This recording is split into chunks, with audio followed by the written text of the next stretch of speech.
Welcome. I'm so excited today because here at the Red Thread Cafe, I have this amazing guest all the way from Australia. Sigrid has come to have tea with me. Welcome. So we invite you to get your cup of tea. We are going to be talking today about the power of art to transform our lives and also to transform the lives of our family, and then how that work can then go out and help to transform the lives of others once we've done our own healing work. I've been in relationship with Sigrid for, gosh, a couple of years now, working in the realm of creativity, and she's been out here with our wild tribe having an amazing event. And so I asked her to come and be with us at the Red Thread Cafe and to tell us a little bit about her story. She has some amazing things to share, including stories about her son and her relationship and her own artwork and where she's going in the world. So I'm so happy you're here, Sigrid. Thank you. Yeah. And so tell us where you're from in Australia. Well, I live in a country Victoria. Live on a small farm, 5 acres. We have chestnut trees and chickens and a horse and, you know, our pets. And I have a family of 4 children and my partner, and we live there, and it's great. But I mean, yeah, I've just been having an absolute ball here in the States. I'm so surprised. Oh, good. Yeah. Well, I am surprised, but you know, anyway, I've had a great time. Oh, I'm so glad. I'm so glad. And one of the things that has struck me about your story, first of all, I just want to, the paintings that you're creating and the information that you're bringing forth inside the paintings is so, so, so powerful. And we'll be sharing some of those with you as well. Is the way that your painting journey has really recorded a transformational journey that you've had inside of your own personal life. And well, definitely. Yeah? Yeah. First of all, it was all quite synchronistic the way I got to hear about, you know, your art, and I really wanted to express myself in a way. I've always wanted to explore feminine images, but didn't really know where to start. And then when I came across one picture of yours and then explored that, suddenly it filled in all the missing links for me. And also the information that came through when you do a painting, you know, with the symbols, it starts a healing process. Yes. And when I realised that I could actually start and finish a painting, and also when the painting was finished, it touched other people. Like I've had people see one of my paintings and cry because there's something there that they want,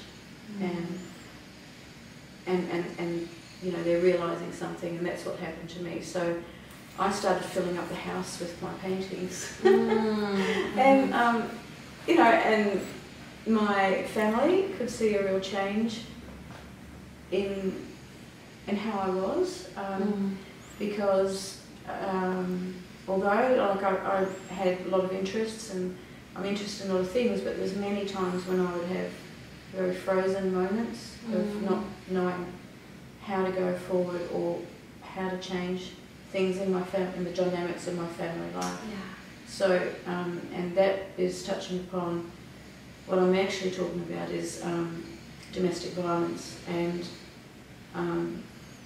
so you can be very stuck and not know how to move forward, regardless of the fact of having, like I went to counsellors, I stood up in front of my family and named the white elephant in the room, but it wasn't until I realised that the only way to make change is to change your own attitude towards things and to create boundaries. But they're not forced boundaries, they're boundaries with conviction.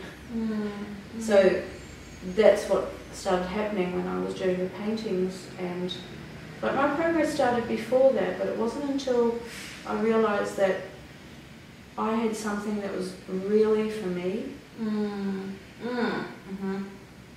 Like really for me. Right, not just a counseling session or a therapeutic process, but like what resulted from the work that you did was all about you and who you are inside of your life. That's right. Right. And that was really empowering. And I had lots of help along the way as well, like, you know, different light bulb moments when someone would say something, yes, like a counsellor or something. It's a journey. Oh yeah. But I started to see a way out of that. And it wasn't by trying to change my partner, yes. you know, because you can't really change anybody else. But you can change your own. So what I started to say to my family, because the title of my first painting was called Grace. Grace. And I was exploring grace in my life. Like, what is there in my life that's full of grace? And actually, it's just about everything. And she had such a because the painting, I don't know what the painting's going to turn out like. They're a journey, but she ended up having such a dignity and such a quiet strength. And she also had a hand up like this, and it was sort of a blessing, but also the boundary. I love that. It symbolizes both. Both. The blessing and the stop. And the stop. Oh, and so that's what I started to say to, if there was somebody that was like, you know, it wasn't, because it's monkey see, monkey do. So sometimes it was one of my children as well, behaving in a certain way, and I would say, stop. This house or this home is our sanctuary. This is our safe place. And anyone that wants to behave in a different way will have to leave. Oh, I love that, Sigrid. That's so powerful. Yeah. And then you started backing it up with putting the paintings in your bedroom where some of the challenging experiences that you had took place. Yeah. And so what happened when you started putting all these powerful, dignified, feminine images inside of that place? Well, I mean, all of them were like that. It was like trust. I did, I think the next painting I did was trust, and I think that's a really important thing. But it was like this image of, you know, once again, you know, a woman, but she was male, female almost in her face, but she was letting go, and it was an eagle, and a young eagle that came forward, and she was letting that go, but the expression on her face was really uncanny to me, because I just have no idea how this all happens really, but it was like she was both fearful but also yes, you know. I remember her. Do you? Yeah. So she was both fearful and also letting that go. It's that moment of the next step. It's that moment of being on the precipice. It's like saying, okay, I have to trust no matter what. I'm prepared to let everything that is my comfort zone go. Because that's the scary part in domestic violence, is what do you do next? How do you change things? I mean, there's some things, you know, you like your home, you like your family, you like the little comfortable shoes that you've been wearing, and it's not constant. Right. And so what do you do, right? Like, how do you, like, the feeling of being inside of that, like, what do you actually do? So what you actually did, in addition to creating your paintings, is you started changing the physical, visual environment of your home. And so what was your partner's reaction once these paintings, like, it was like one day they weren't there and now it's filled? Well, he's away a lot with his work, so he came, and he was always really interested in foot and wanted to go into wherever I've been painting, like my studio, or see the next painting, and actually he was quite in awe. I love that. And quite encouraging, because that's the whole difficult thing about it, is that if someone was like totally angry or consistently all the time, then you just wouldn't be there. But people, I don't know, I haven't got all the answers, but some people that are domestically violent, they need help too. Right, because it's probably systemic from their family. It is, and it is like that. And I know from my partner's history that very much that his whole family was affected by that. Yeah. And, you know, and it's been quite a confusing journey for me, because when I started speaking out about it, it was like, you know, shooting the messenger in some ways.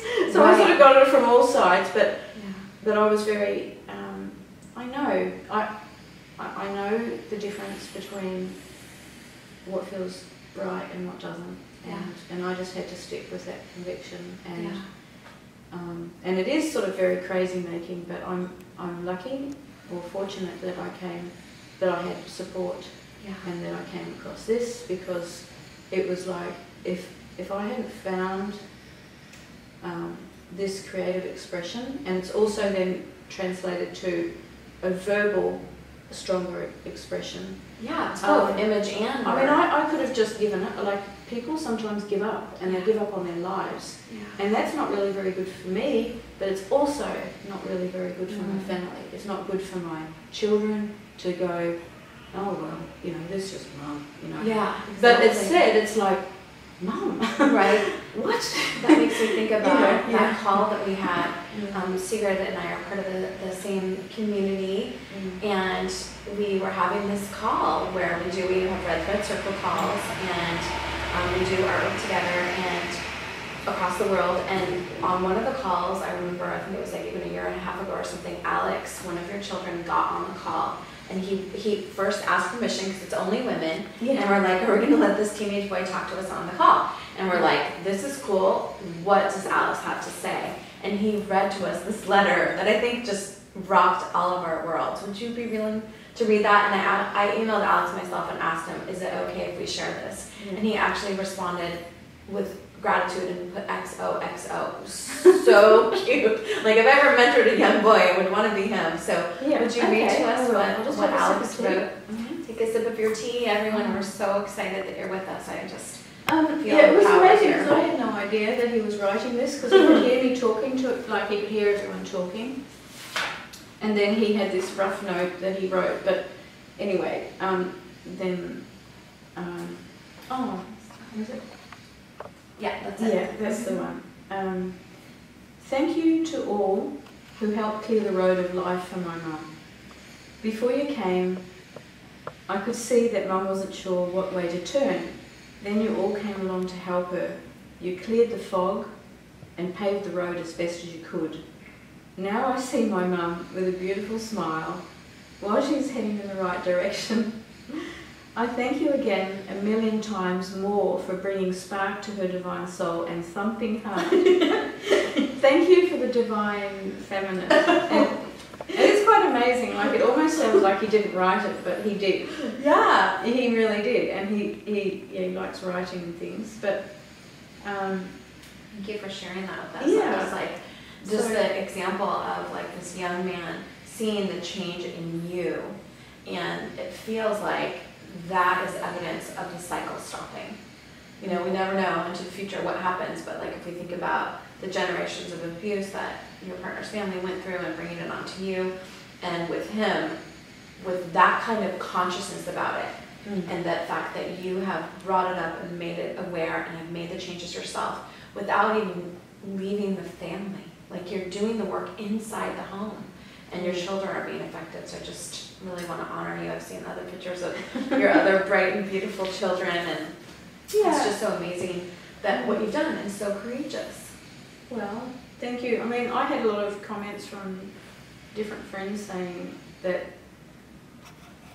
I must have like enormous patience, and you know, a lot of people probably would have left the relationship or earlier. I mean, I would recommend that if there's different degrees of domestic violence, I think. So, but I think if that had been the case, counsellors would have suggested that to me as well. Yeah. But I think there's always been enough, because I don't think my partner, I don't know how to explain it, but sometimes he's like this really, really good man, or most of the time, but then there's this other side that changes when something's triggered. And he needs to deal with that himself. And he's now going to counselling, which has been, you know, a very long time coming, but he's actually committed to it. Before he went a few times and then he just, you know, put it in the too hard basket, but now he's going. So the too hard basket, yeah. We all got some of those, huh? Well, I love that you are willing to share your story while you're in the relationship. And when I first asked Sigrid if she'd be willing to share her story with us, I wanted to make sure, one, that it was okay with Alex, and also that it was okay with her partner.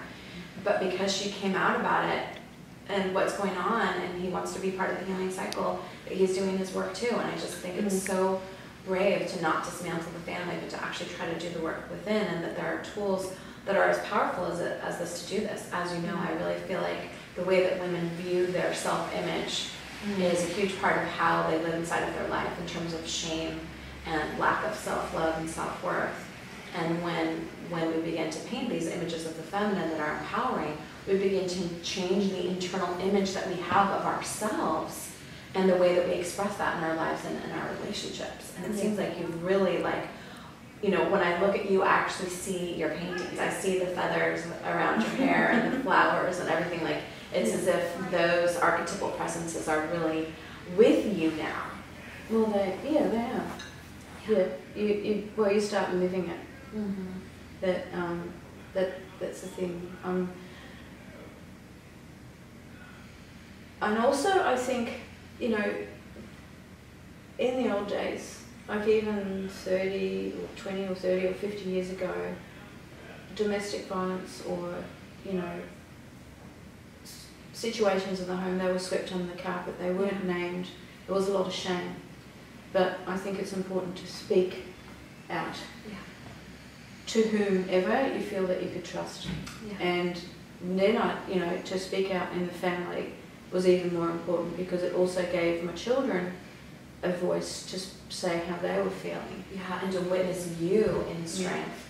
Right? And so one of the questions I had asked you about was, I know that you are about to go out and really start sharing your art and work in the world as well. And tell us about the area where you are and what some of the domestic violence is in the area where you are. Well, I did approach a women's centre, and the lady sent me some facts and figures. But I think, depending on where you live, but I think, as far as I know, it doesn't matter about your socio-economic status or situation or exactly where you live, but domestic violence is pretty common everywhere, unfortunately.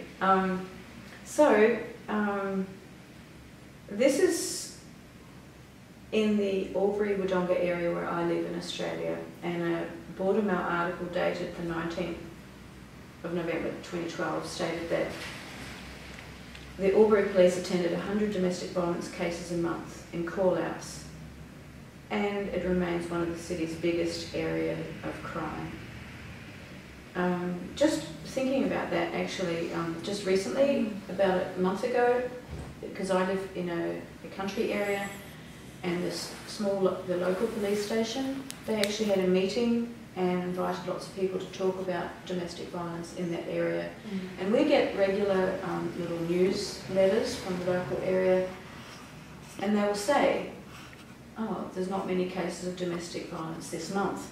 But that still means that there is some, and that it continues. And, you know, so the police, another article dated October 12, 2012, so said, police and community workers will door knock victims of family violence on the border.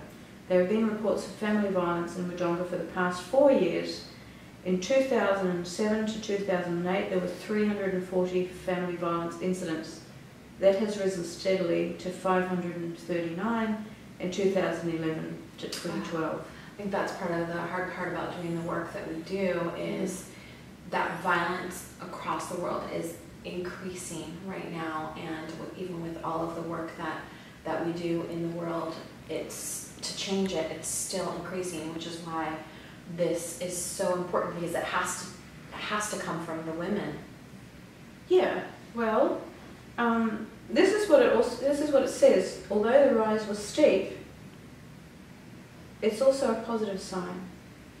Because it really also means that more people are actually speaking out. Or reporting. So it might have been that many the whole time, right? But there's just that many reported. Yeah. It's just if maybe men or women who are causing the violence. Well, it is, but generally speaking, I would go to say that it is generally men, because they come from a, well, slightly more privileged position, or they have that feeling of entitlement. So, you know, it's still the case, I think, that men can earn more than women.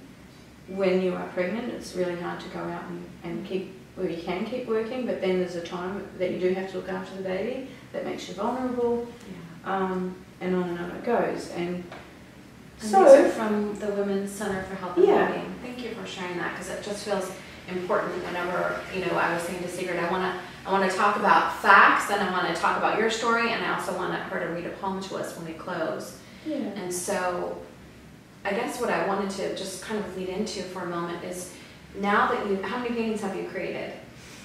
Well, I'm not a great one for counting, but I think Like it'll be over at least, 5 or- it'll be about 20 or something. About 20 paintings in a couple of years? Yeah. Yeah. And now you are going to teach a workshop. Where are you teaching your workshop? Well, I've got sisters that live in New Zealand, Mhm. in a town called Gisborne, Mhm. and so I sent some of my brochures ahead of time, and a lady that has a studio and wants that to start being a happening thing invited me to go and do one of my workshops So you're there. going to be doing that? Yeah, and already, like, I haven't seen the article, but there's an article in the newspaper Awesome. about it. I've also asked her, because I would like to give back, and I thought if it can help someone else, but they might not be in a situation to be able to afford a workshop, Mhm. because you know, for me it is a business, but it's also very much a passion now. Yes, absolutely. But you know, what I want to do when I do have a workshop somewhere, that I'll offer a place for free for someone that's suffered from, you know, had a difficult time, Yeah. suffered from trauma, Yeah. because it may help them. Yeah. Like it helped me. Like, Yeah. basically, the whole thing turned my life around. Yeah. And that's Completely. what we are working as a community to do, is we are doing our workshops for part of our business, but we also want to offer this training to women who are suffering from all kinds of trauma. So other members of our community are working with women recovering from the sex trade, they're working with homeless, they're working with people out of addiction, and so that's a big part of the work, right? When we call it well enough, right? Where you've done enough of your own work that you feel well enough that you can go out in the world and actually offer something else. And so you are also have your artwork exhibited in galleries.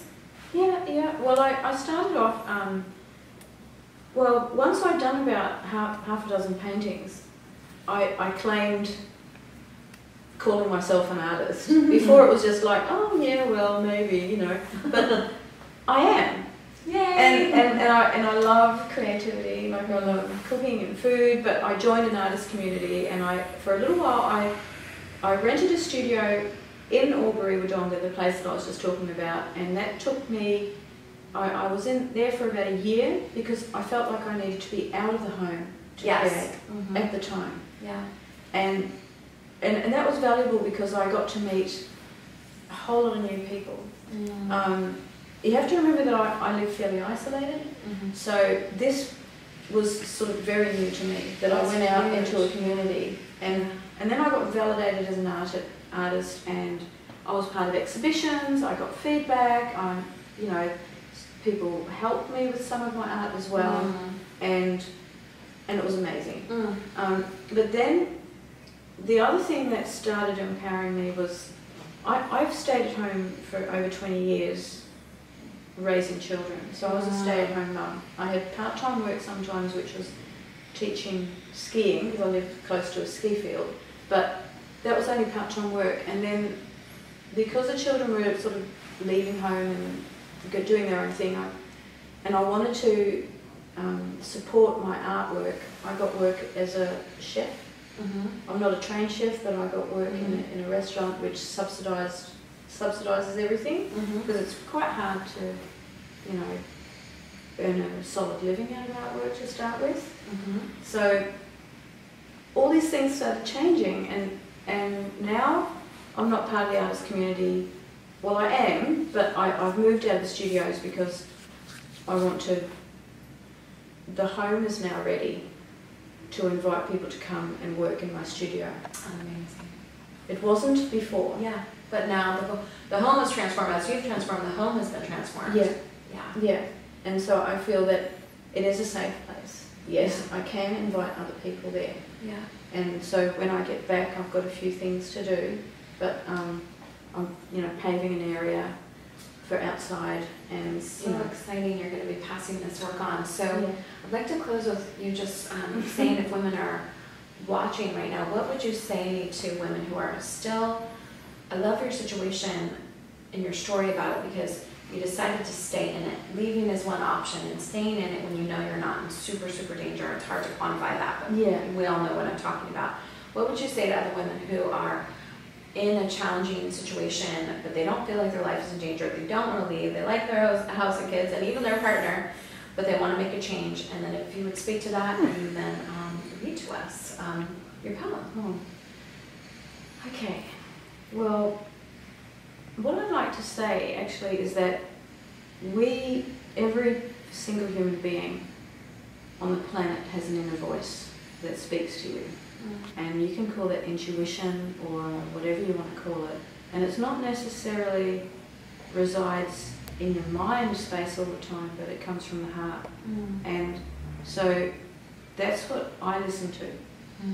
And through the painting process, and whether you choose a praying practice or a meditation practice or a being still for a while practice, start listening to that voice, and the more that you listen to that voice, the stronger you become, because that voice is the true one that speaks to you. So I love that. So that's what, I love that. So we just want to send that out to everyone, and that voice is a lot of what we work with in our intentional creativity work of the voice in the painting. So it's almost as if the woman in the painting begins to help you connect with that voice, because we all have that critic who we need to overcome. And so the more that you paint and get identified with that voice, the more the voice of beauty and transformation and those things that you're speaking of come forth. And somehow it gets supported. And I don't know how it works, but I just knew that I wanted to come and meet you live and all the other Color of Women, and I just trusted that would happen, and it did. And so also on my journey here, insane things have happened, like that I've met someone just at the right time that said just the right thing. Or, so they start lining up. Yeah, they start lining up. Exactly. You're good at big things. But anyway, should I read my poem? So I just want to thank you all so much for joining us, and we just want to send a prayer out right now, and maybe we can all just say a little silent prayer together for anybody who's listening and watching who is in that situation right now, that inside of this moment that you would be inspired to take action, to reach out in a creative way, that you would begin to listen to that voice in your heart that Sigrid spoke about. So let's just be together for a moment and extend our prayer and our heart and our connection and that invisible red thread which connects all of us out to you.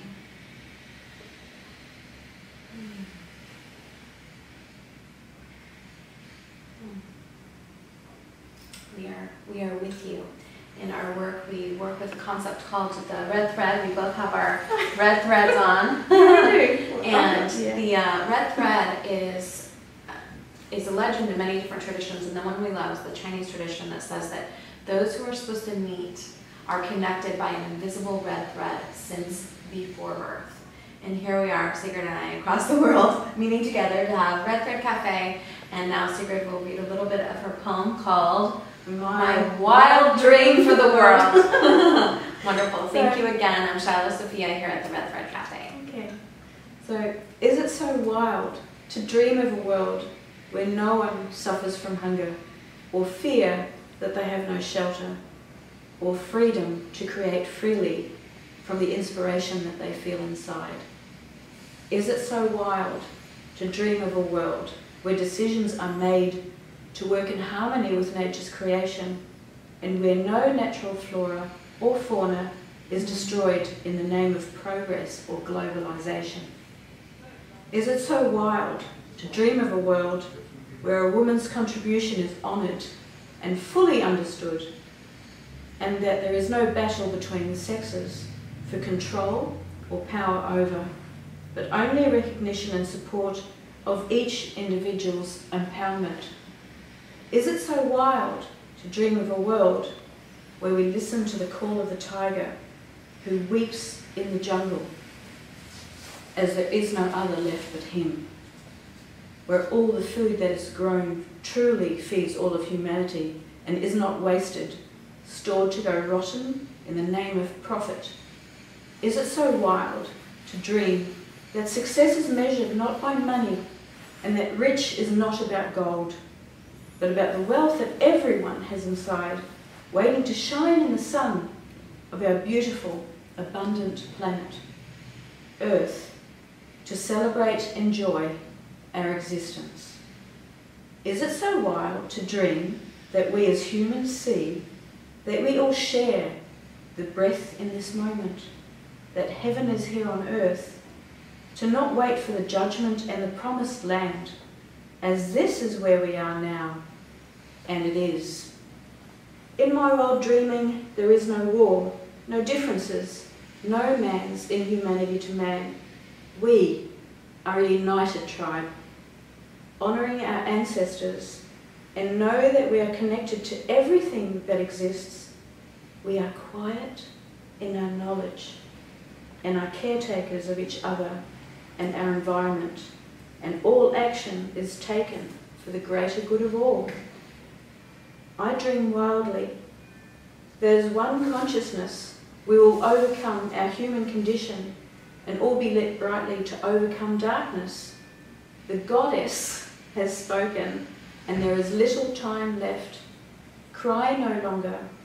There is hope on the horizon, as more are rising to the call of their own hearts and choosing harmony and peace. Each day, more is revealed of our foolish concepts, and we are noticing that our hearts, minds, bodies, fellow creatures, are showing us the way of the wildly dreaming warrior of peace, walking to the beat of the earth's heart, listening and leaving no dirty footprints, dancing to the call of the mighty eagle and the owl, being mindful of each word uttered, that it be kind, considered and joyful, calling out in appreciation and praise, our bodies bowing in gratitude and longing, as one voice reaching out to the sky. We have wings, let us fly. Thank you. Thank you, that's so beautiful. Thank you, everyone. May you go forth and fly.